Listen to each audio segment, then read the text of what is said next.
දරුවෝ ඔයාලා සියලු දෙනාම ඉතාමත් ආදරෙන් පිළිගන්නවා Number 0 TV YouTube channel එක හරහා එමත් නැත්නම් අපේ online පන්තිය හරහා ප්‍රශ්න සාකච්ඡාවට. පුතේ අද චූටි වෙනසක්. අද අපි කතා කරන්න යන්නේ 1997 වර්ෂයේ අධ්‍යයන පොදු සහතික පත්‍ර උසස් පෙළ විභාගයේ රචනා පේපර් එකේ පළවෙනි ගාන. දරුවෝ මේක සමන්විත වෙලා තියෙන්නේ ඔයාලා දැනට ඉගෙනගෙන තියෙන යාන්ත්‍ර විද්‍යාව කියන කොටසේ. ඒකේ ආවේගය වගේ කැලලක්, ගම්‍යතාව වගේ කැලලක්, චාලක ශක්තිය වගේ වචන සෙට් එකක්, චලිත සමීකරණ අන්නේ කියන එකතුවෙන් තමයි මේ ප්‍රශ්නේ නිර්මාණය වෙලා තියෙන්නේ.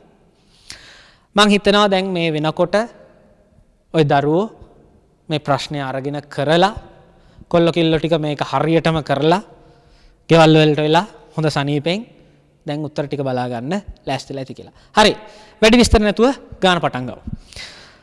පුතේ ගාන කියනවා 1997 A level රචනා පළවෙනි ගාන. ගාන කියනවා මීටර් 100ක් දිවිමේ තරංගයකට සහභාගී වන කිලෝග්‍රෑම් 70ක් බර ස්කන්ධයක් තියෙන කෙටි දුරදාවකයක B ආරම්භක කුට්ටිය මත 0.2 තප්පර කාලයක් තුල තල්ලුවක් යොදලා තප්පරයට මීටර් 5ක වේගයක් සහිතව ඉන් පිටත් වෙනවලු. මොකද්ද කියන්නේ? තප්පර 0.2ක් වගේ ඉතා කෙටි කාලයක් තුල ෂණිකව බලයක් ලබා දීලා තල්ලුවක් ලබා දීලා තප්පරයට මීටර් 5ක ප්‍රවේගයක් ලබා ගන්නවලු පුතේ. ඉන්පසුව ඔහු තව තප්පර 5ක කාලයක් ඒකාකාරව ත්වරණය කර සිය වේගය තප්පරයට මීටර් 12ට පත් වුණාට පස්සේ මීටර් 100 ඉවරනකම්ම ඒ වේගයෙන්ම දුවගෙන යනවලු. මොකද්ද කියන්නේ? තප්පර 0.2කදී B කියන ආරම්භ කුට්ටිය ඔයාලගේ රූපයේ B කියන කුට්ටිය මත බලයක් තල්ලුවක් දීලා තප්පරයට මීටර් 5ක ප්‍රවේගයක් ආරම්භක ප්‍රවේගයක් ලබා ගන්නවා. ඊට පස්සේ ත්වරණය වෙමින් තප්පර 5ක කාලයක් තුලදී තප්පරයට මීටර 12ක ප්‍රවේගයක් ලබා ගන්නවා. ඊට පස්සේ මීටර 100 ඉවරනකම්ම මේ කට්ටිය නෙමෙයි මේ පුද්ගලයා තප්පරයට මීටර 12ෙම දුවගෙන යනවා. ඕකනේ කතන්දරේ. හරි. අපෙන් අහනවා රෝම ඉලක්කාංක 1න් පුතේ ආරම්භක කුට්ටිය මගින් ධාවකයා මත යොදන ප්‍රතික්‍රියා බලය කියලා. හරි. ඔයාලා දරුවෝ නිව්ටන් නියම ඉගෙන ගද්දී ඉගෙන ගන්නවා වචනයක් ඒ ආශ්‍රිතව ආවේගය කියලා. මොකක්ද? ආවේගය කියලා. I capital I. ආවේගය කියලා ඉගෙන ගත්තේ මොකක්ද?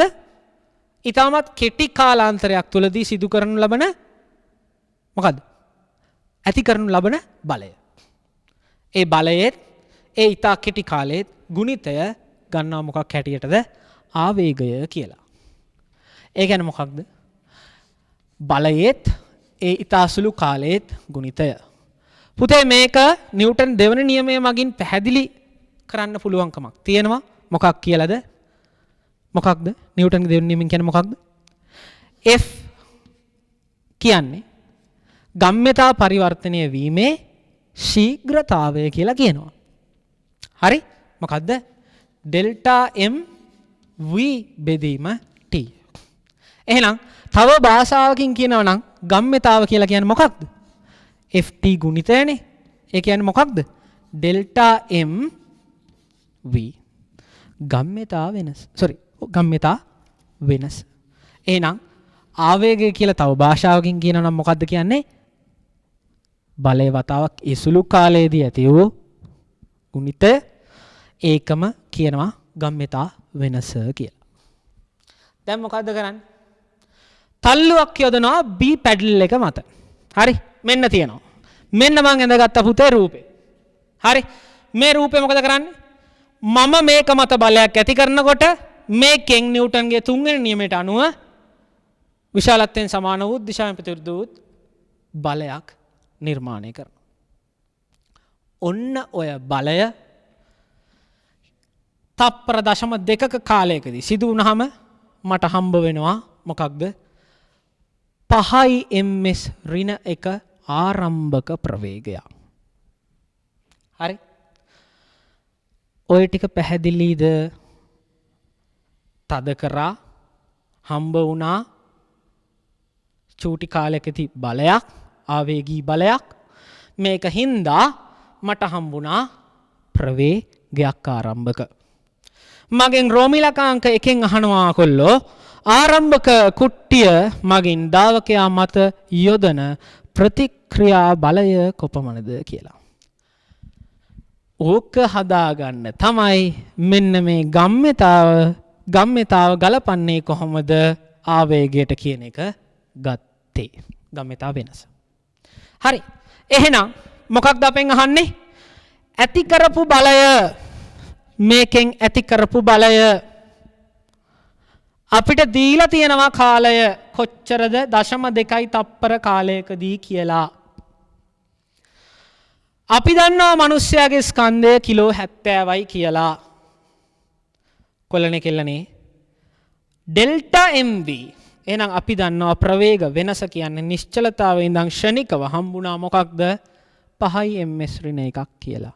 එහෙනම් ප්‍රවේග වෙනස මේක තව ටිකක් කට ඇරියොත් මොකද වෙන්නේ? ඕන්නේ නැහැ. වීරින u කියන සංකල්පය නතන තියෙන්නේ.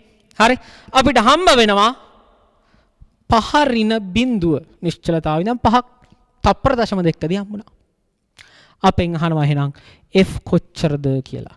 එහෙනම් පුතේ මෙන්න මේක පාවිච්චි කරපුවාම ගම්්‍යතාව වෙනසත් එක්ක ආවේගය කියන සංකල්පය පාවිච්චි කරපුවාම මේ t දීලා තියෙනවා.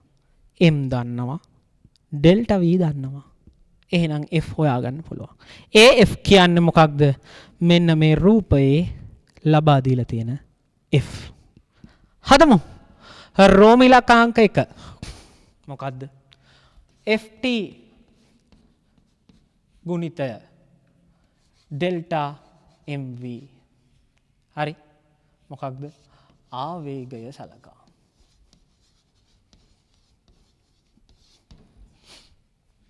එහෙනම් අපිට හොයන්න කියන්නේ f පුතේ. මොකක්ද? ඩෙල්ටා mv බෙදීම t. යෙදුන බලය කියන්නේ කිලෝග්‍රෑම් 70 වතාවක්. මොකක්ද? v කියන්නේ 5 ඍණ බිඳුවයි ms ඍණ 1යි. t කියන්න පුතේ මොකක්ද? 0.2 තප්පර. පැහැදිලි? 4.35යි 350යි නිව්ටන් වලින් එන්න ඕනේ. බෙදීම 0.2 නිව්ටන්. එහෙනම් ඇතිවන ලද බලය කියන්නේ මොකක්ද? 0.2 කියන්නේ මොකක්ද?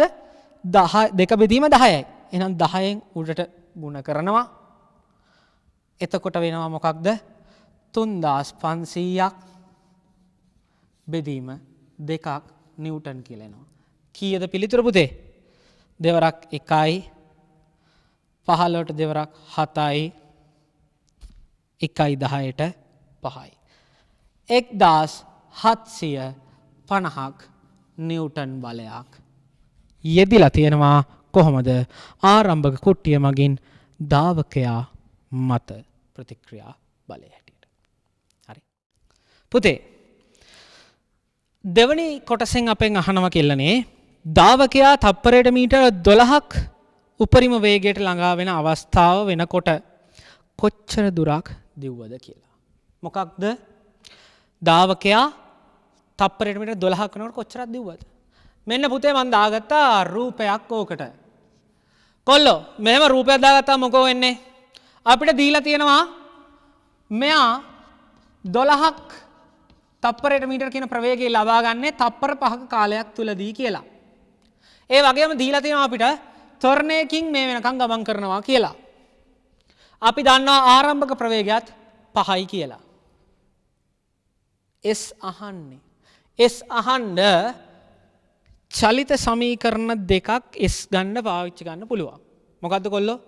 v වර්ග සමානයි u වර්ග ධන 2යි as. ඊළඟ එක s සමානයි ut ධන භාගයක් at වර්ගය. එතකොට මොකද වෙන්නේ? ඔය දෙකේදිම පුතේ පේනවද ඒ කියලා පදයක් මෙතෙන්ට වද දෙනවා. එහෙනම් අපිට වෙනවා මොකද ඉස්සරෝම ඒ හොයාගෙන ඉන්න. ඉස්සරෝම මොකද වෙන්නේ? ඒ හොයාගෙන ඉන්නවා.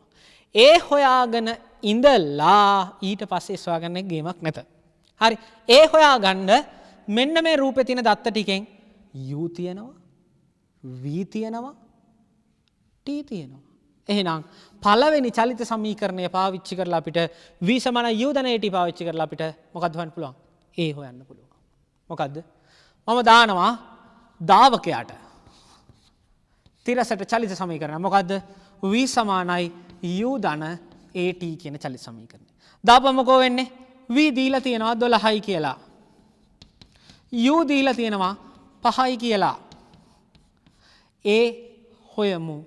t දීලා තියෙනවා තප්පර 5ක් කියලා. දරුවෝ 12න් 5ක් ගියාම 7යි. a එහෙනම් 7 බෙදීම 5යි. එහෙනම් aට අගයක් එනවා 7 බෙදීම 5යි ms ඍණ 2ක් කියලා. 2යි කියලා. දරුවෝ මේකද අපෙන් අහන්නේ? නැහැ. අපෙන් අහන්නේ මොකක්ද? තප්පර මීටර් 12ක් වෙද්දී කොච්චරක් දුර දුවලද කියලා. හරි. එහෙනම් දුර හොයන්න මොකද මගේ පුතාලා කරන්නේ? දුර හොයන්න මම දාගන්නවා v වර්ග සමානයි u වර්ග ධන 2යි as කියලා මට ලේසියි කියලා හිතෙනවා මේ සමීකරණය දාගන්න එක. හරි. එහෙනම් මොකද්ද කරන්නේ? එහෙනම් මම කරනවා මම දානවා දාවකයට තිරසට v වර්ග සමානයි u වර්ග ධන 2යි as කියන චලිත සමීකරණය. දාගත්තම මොකෝ වෙන්නේ? මෙතෙන්ට එනවා 12 වර්ගයක්. මෙතෙන්ට එනවා 5 වර්ගයක්. මෙතෙන්ට එනවා දෙවතාවක්. ඒ කියන්නේ කොච්චරද?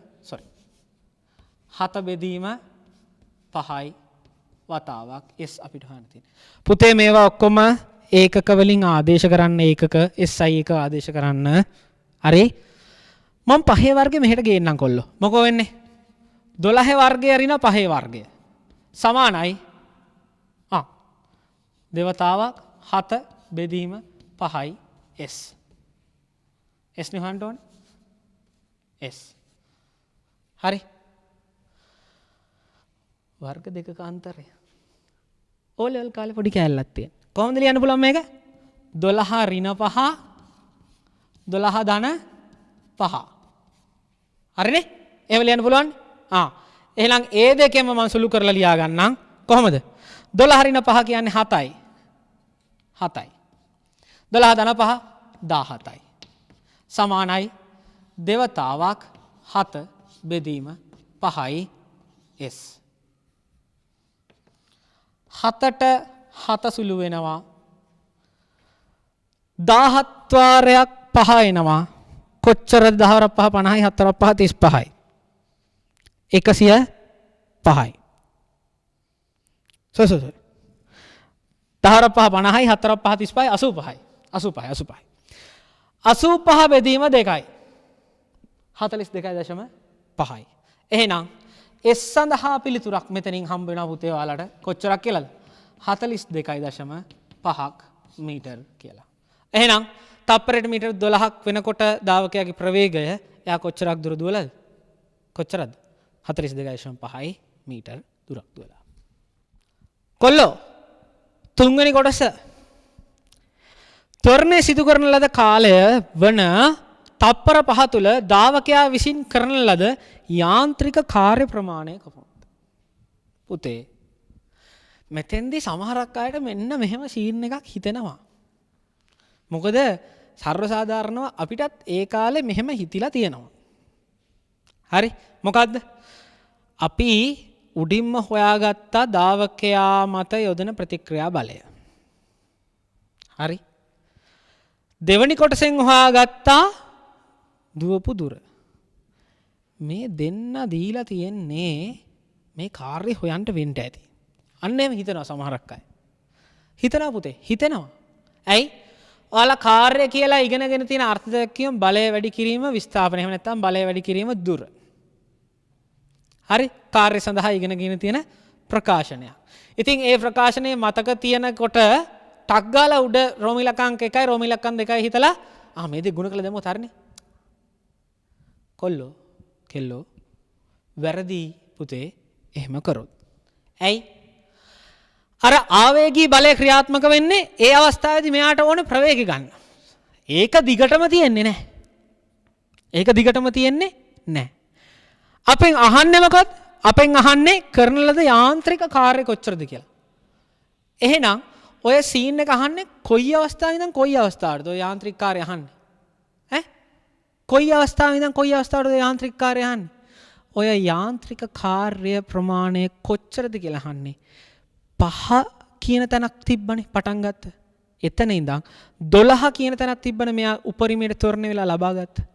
අන්න ඔය තොරණය වෙන ටිකේදී 5 ඉඳන් 12ට එන්න මෙයා කරපු කාර්ය ප්‍රමාණය. ඒක කොහොමද හොයන්නේ සර්? හරි.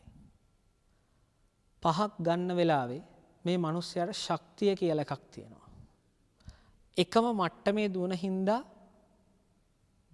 හින්දා චලිතය වෙන හින්දා මෙයාට හම්බ වෙන යාන්ත්‍රික ශක්තියක් මොකක්ද? මොකක්ද යාන්ත්‍රික ශක්තිය? චාලක ශක්තිය. එහෙනම් ආරම්භ වෙනකොටම තියෙනවා මොකක්ද?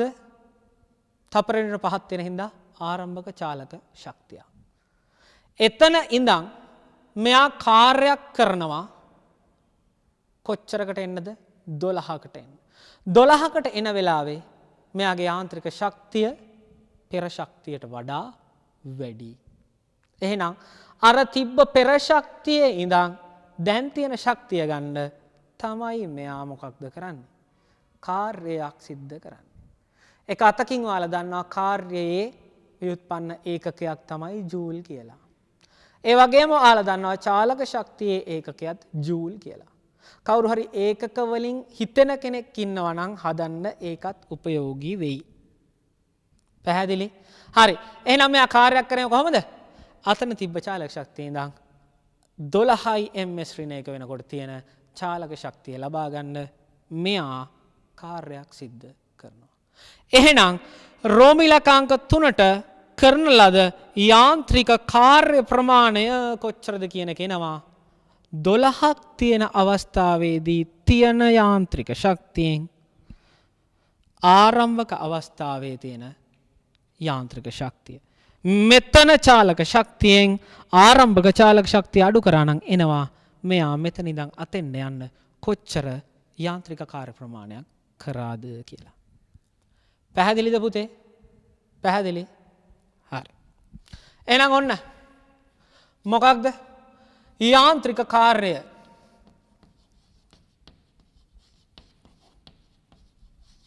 යාන්ත්‍රික කාර්ය කොච්චරද? එයාගේ අවසාන චාලක ශක්තියෙන් හරි අවසාන චාලක ශක්තියෙන් පුතේ අපි අඩු කරන්න ඕනේ ආරම්භක චාලක ශක්තිය. පුතේ 12 ms ඍණ එක ගන්නකොට මොකක්ද චාලක ශක්තිය?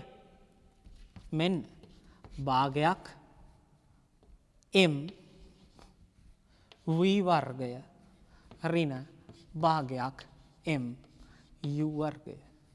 දරුවනේ භාගයක් m දෙකටම පොදුයි. මම ඕක එළියට ගන්නවා. මම අන්තිමේට ආදේශ කරන්නේ. ඒක හරි ආතල් වැඩක්.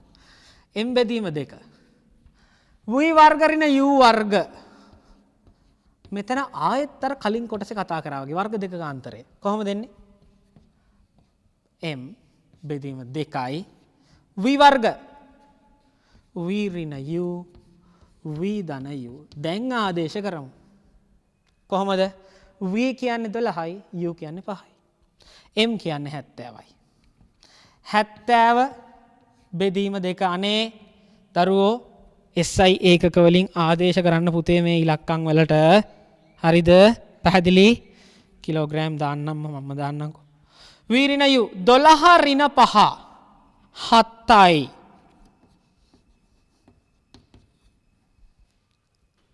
පැහැදිලි? 12 ධන 5 17යි. හරි? සුළු කිරිල්ලක් තියෙන.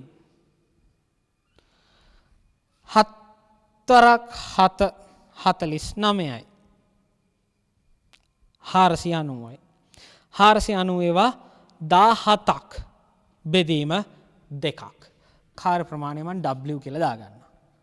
හරි පුතේ මේක සුළු කරාම ඔයාලට එනවා 4165යි ජූල් කියලා. මොකද්ද? කළ යුතු කාර්ය ප්‍රමාණය කියන්නේ 4165ක් ජූල් කියලා පිළිතුරක් ඔයාලට හම්බ වෙනවා. පැහැදිලි? හරි.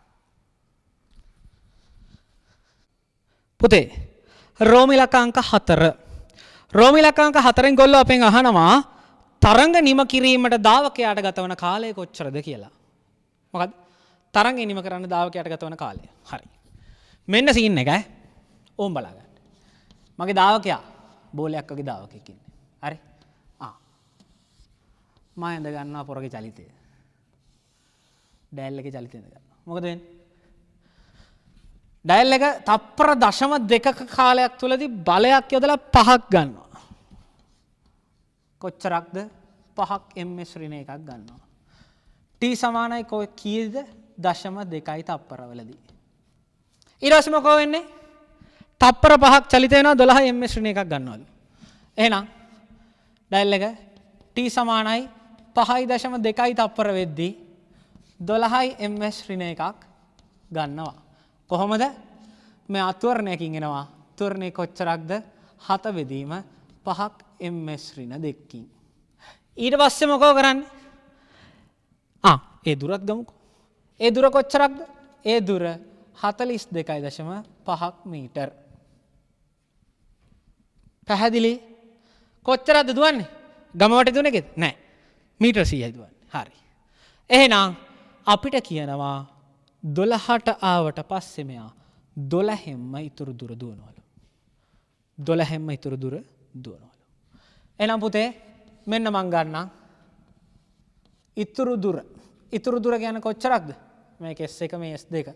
S2 කියන්නේ කොච්චරක්ද? C යෙන් කොච්චරද අඩු වෙන්න ඕනේ?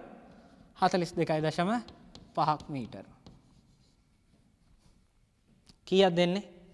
S2ට උත්තරයක් එනවා ඇති 140 නම් 60යිනේ. 60න් දෙකක් ගියාම 58යි. 58.5ක් ගියාම 57.5යි.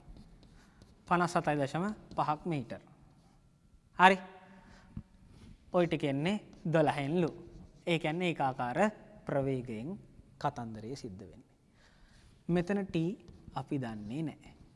දන්නේ නැහැ. හරි. එහෙනම් ඒ කියන්නේ මෙතන ඉවර වෙන කාලය t1යි කියලා ගත්තොත් එයාව තමයි අපෙන් අහන්නේ. පුතේ රෝම ඉලක්කංක 4 කියනවා තරංගය නිම කිරීමට දාවකයාට ගතවන කාලය. කට්ටිය උත්තරය හොයලා තියෙනවා. මම දන්නවා. මේ හොයලා තියෙන කට්ටියගේ පිළිතුරු දෙකක් තියෙනවා. එකක් 10යි කියලා තියෙනවා. අනික 9.8යි කියලා තියෙනවා. නැද්ද මං කියන්නේ? ඔව්. ඇයි දන්නවද? අර ආවේගී බලය යොදන වෙලාවේ තියෙන තප්පර 0.2 අමතක වුණා. ඒක තමයි වැඩේ කොට උඩ ගියේ. හරි? ඒක තමයි වැඩේ කොට උඩ ගියේ. හරි? මං ඕන් ඔය දේ වෙන හින්දා ඕක දන්න හින්දා මම මොකද කරේ? මම 0.2යි කියලා දාලම කතන්දරේ පටන් ගත්තා. එතකොට ෂේප්නේ වැඩි. හරි? දැන් හදලා බලමුකෝ එහෙනම් මොකද වෙන්නේ කියලා. දැන් බලමු මොකද වෙන්නේ කියලා. දැන් මොකද කේස් එක? දැන් කියනවා දාවකයාට ගතවන කාලය. එහෙනම් මුළු කාලේ දැන් අපි මෙතෙන්ට යනකන් චලිතය දන්නවා. තෝරණය වෙලා ඉවර වෙනකන් කොච්චරක් ගියාද කියලා දන්නවා. තප්පර 5.2ක් ගිහිල්ලා ඉවරයි. දැන් හොයාගන්න තියෙන්නේ මොකක්ද? දැන් හොයාගන්න තියෙන්නේ මේ මහත්තයා මේ දාවකයා මෙතන ඉඳන් ඉතුරු මීටර් 100 ඉවර කරන්න කොච්චරක් දිව්වද? කොච්චර කාලයක් දිව්වද කියලා. එතකොට ඒ අඩුපාඩුවත් එකතු වුණාම අපිට එනවා අන්තිම වෙනකොට පුතේ ගත වෙච්ච මුළු කාලය මීටර් 100 ඉවර කරන්න. කොහොමද හොයන්නේ? මේකෙන් හොඳටම දන්නවා කොල්ලෝ තොරණයක් නැහැ ඒකාකාර ප්‍රවේගයෙන් යන්නේ. එහෙනම් ගාව ගන්න ආසම චලිත සමීකරණය තමයි S සමානයි ut ධන භාගයක් at වර්ගය. මොකද S සමානයි ut ධන භාගයක් at වර්ගය. හරි. මම මෙන්න මේ චලිත කොටස සඳහා මම පාවිච්චි කරනවා දාවකයාට චලිත සමීකරණයක් මොකක්ද? S සමානයි ut ධන භාගයක් at වර්ගය. මේක ශුන්‍යයක් වෙනවා ඇයි ඒකාකාර ප්‍රවේගයෙන් යන හින්දා. එහෙනම් S කියන්නේ මොකක්ද? මෙන්න හොයාගත්තා ඒ වෙලේ. කීයද? 57.5 මීටර. U 12යි. T. ඔන්න T හොයන්න යන්න. 4 වාරයක් නෙවෙයි 3 වාරකින් කපන්න. 3 වාරයක් 4යි. 3 වාරයක් 1යි 3යි 2ක් ඉතුරු 24 3 වාරයක් 9යි. 5ට 1යි 20ට 6යි. sorry. ඔව් 20ට 6යි. 4ෙන් කපන. 4 වරක් කියලා මං කෙලින්ම උත්තර ලියන්න. 4 16යි 31යි 7යි 28යි 3යි 36ට 4 වරක් 9යි. ආසන්න වශයෙන් 4.8ක් තප්පර. පැහැදිලි? කොච්චරක්ද එහෙනම් මේ තියෙන්නේ ඒකාකාර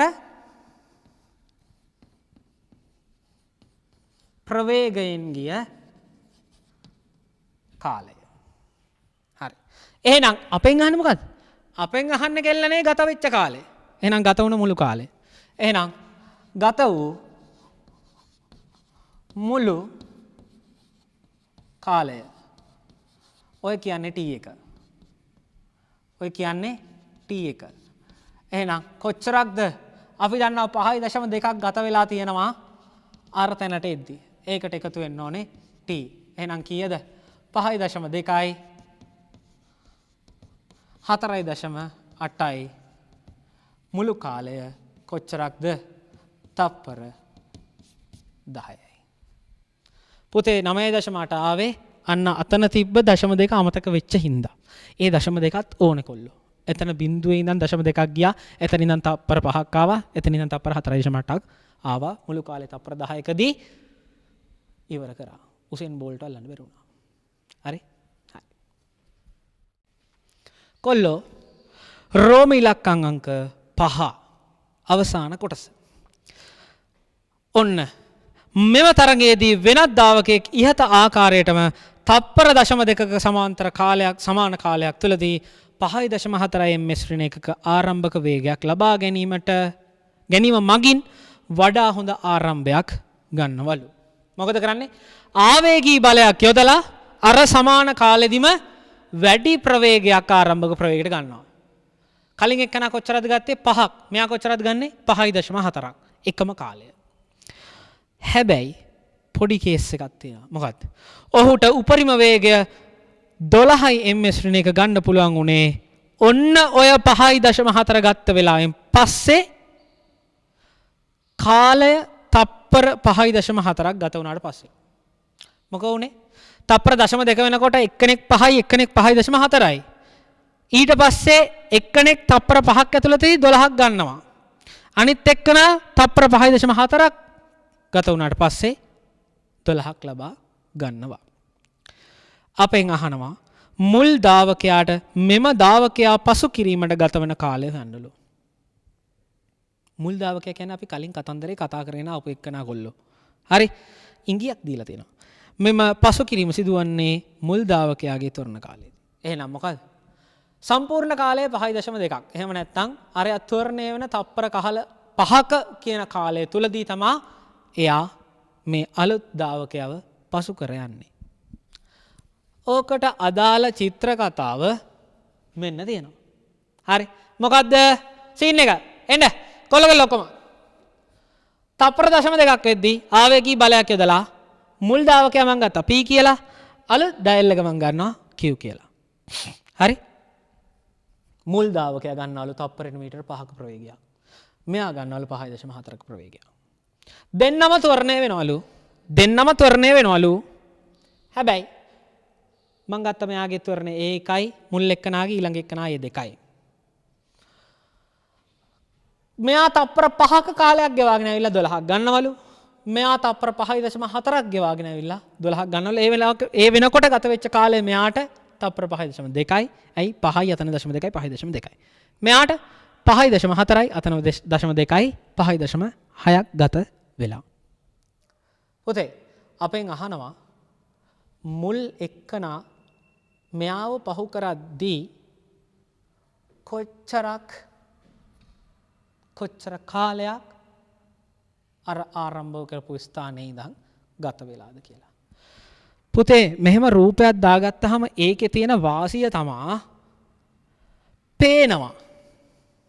යකෝ රූපයක් ඇඳපුවාම පේනවා තමයි. ඒක ඉතින් ඔයා මෙතන ඉඳන් කියන්න ඕනේ නැහැ ස්ටේජ් එකේ ඉඳන් නේ. ඔව් මං කියන්නේ පේනවා කියන වචනෙන් අදහස් කරන්නේ තේරුම් යනවාට වඩා අවබෝධ වෙනවා කොහොමද මේකට එන්ටර් වෙන්නේ කියලා. එන්ටර් වෙන්නේ කියලා. හරි. තේරුම් යනවට වඩා අවබෝධ වෙනවා කොහොමද මේක වෙන්නේ කියලා. හරි. එකම කාලයේදී එකම තැනින් පටන් ගත්තේ. එහෙනම් ඒ පටන් ගත්ත තැන ඉඳන් පහු කරන තැන වෙනකොට ඔය දෙන්නම දුවලා තියෙන දුරවල් සමානයි. ඔය දෙන්නම දුවලා තියෙන දුරවල් සමානයි. ඉතින් මේ රූපේ දාගත්තාම ඒක අර සමහරක් වෙලාවට පේන්නේ නැති ගතියක් තියෙනවා. ඒ පේන්නේ නැති ගතියත් හරියනවා කොල්ලෝ. හරිද? පැහැදිලි? තේරුණා? අවබෝධ වුණා? හොඳයි. ඔන්න පහු කරන තැනදී දැන් අපි දත්තයක් දන්නවා මේ දෙන්නම එතකොට ආරම්භක තැන ඉඳන් ගමන් කරලා තියෙන දුර ප්‍රමාණ සමානයි. මෙන්න දාගත්තා.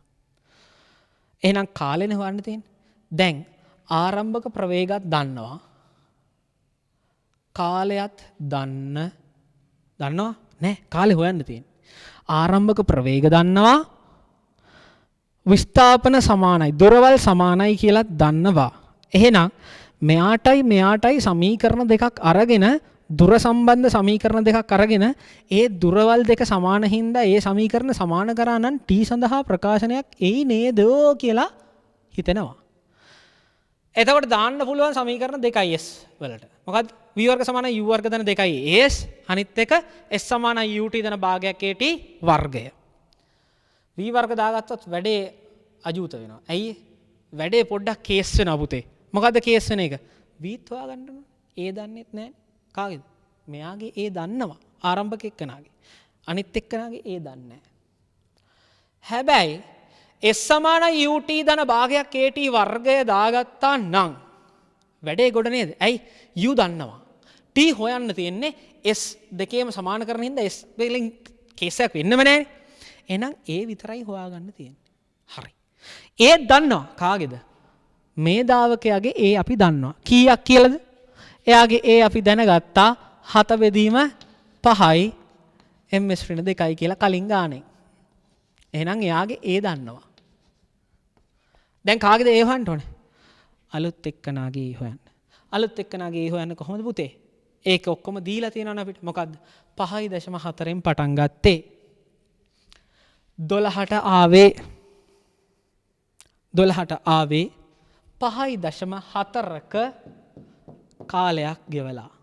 හරි. එහෙනම් මං අලුත් දාවකයාට එහෙමත් නැත්නම් q දාවකයාට v සමානයි u ධන at කියන චලිත සමීකරණේ දාලා එයාගෙත් a හොයාගත්තොත් ඊට පස්සේ සමානයි ut ධන භාගයක් at වර්ගය දාලා වැඩේ ගොඩ දාන්න පුළුවන්. හරි. බලමු. v කියන්නේ 12යි. හැබැයි ආරම්භකයේ 5.4යි. එයාට ගත වුණා 5.4ක කාලයක්. ඒ දෙක තුරනේ 5.4ක කාලයක්. දරුවෝ කැපිල්ලක් තියෙන්නේ. සුළු කිරිල්ලක්. කොහොම සුළු වෙන්නේ? මට පේනවා 6 ගුණාකාරයෙන් කපන්න පුළුවන්. 6 වරක් 2යි 6 වරක් 9.54යි කියන්නේ 0.9යි. මෙතනත් 0.9යි. දරුවෝ ඒ දෙකට පිළිතුරක් එනවා. ඒ දෙකට පිළිතුරක් එනවා කොච්චරක් කියලා. 2න් 0.9ක් ගියාම 1.1යි. 1.1යි බෙදෙන්න ඕනේ 0.9. 0.9. ms ඍණ 2යි. දශම ස්ථාන දෙකක් පන්නමු. උඩයි යටයි 10න් වැඩි ගුණ කරමු. ගුණ කරපුවාම මොකද්ද වෙන්නේ? aට එනවා a දෙකට එනවා පිළිතුරක් 11 බෙදීම 9ක් ms ඍණ 2 කියලා. හරි. එහෙනම් ඔන්න a දෙකත් හොයාගත්තා. මොකද්ද? a දෙක හොයාගත්තා. 11 බෙදීම 9යි ms ඍණ 2යි කියලා. හරිද? දැන් මෙන්න මේ චලිත දෙකේදී s සමාන හින්දා මම pටයි qටයි පාවිච්චි කරනවා. p හා qට මම පාවිච්චි කරනවා තිරසට චලිත සමීකරණයක්. s සමාන ut ධන භාගයක් at වර්ගය. පුතේ පීට ලියමු ඉස්සරවම. මම ඊට පස්සේ වාක්‍යයක් කියන්නම් ඔයාලා ඒක ලියා ගන්න. හරි? පීට. මොකක්ද? p s දුරක් ගියේ u 5යි t කාලයක් ගත වෙනවා පහු කරන තැනට. හරි? හරි? p හා qට පසු කරන අවස්ථාව වන තෙක්. p හා qට පසු කරන අවස්ථාව වන තෙක්. ධන භාගයක් a කියන්නේ 7 බෙදීම 5යි t වර්ගය. මම මේක තියාගන්නවා පළවෙනි සමීකරණය හැටියට. මම දාන පුතේ qට. qට දානවා. මොකද්ද වෙන්නේ? s 5.4ක් t ධන භාගයක් 11 බෙදීම 9ක් t වර්ගය. ඕක 2. මේ අවස්ථා දෙකම ආවේ මොකටද? පසු කර යන අවස්ථාව තෙක්. පසු කර යන අවස්ථාව තෙක්.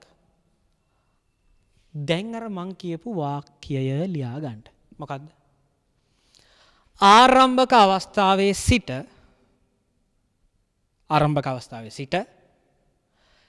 p q ව පසු කරන විට p q ව පසු කරන විට t සමානයි තප්පර 0.2 සිට t සමානයි තප්පර 0.2 සිට පසු කරන අවස්ථාව වන තෙක් පැමිණි පසු කරන අවස්ථාව වන තෙක් පැමිණි දුරවල් එහෙමත් නැත්නම් විස්ථාපනයන් සමාන වේ. සමාන වේ. එහෙම ලියාගෙන ලියා ගන්න. ඒකින්ද 1 සමානයි 2න් මොකද්ද වෙන්නේ? 5යි t ධන 7 බෙදීම 10යි t වර්ගය සමාන වෙනවා 5.4ක් t ධන 11 බෙදීම 18ක් t වර්ගය. පුතේ පොදු පද කපලා දාමු. එක සංගුණකයක් එකක් සුළු වෙලා යනවා.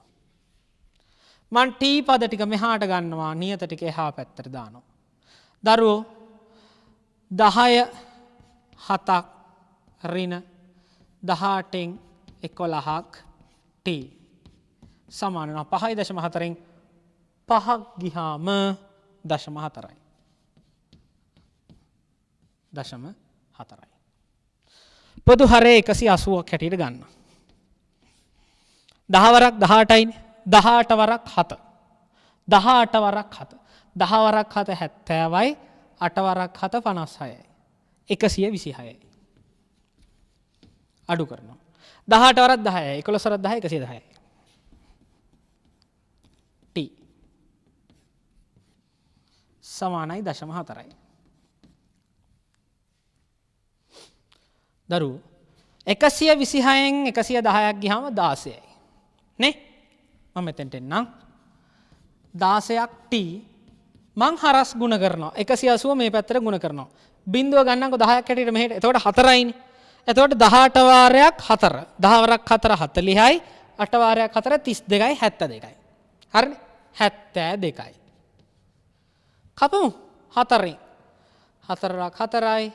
4 වරක් 1යි. 32ට 4 වරක් 8යි. හරි. ආයෙත් 4න් කැපෙනවා. කොච්චරක්ද? 4 වරක් 4යි 16යි 5යි.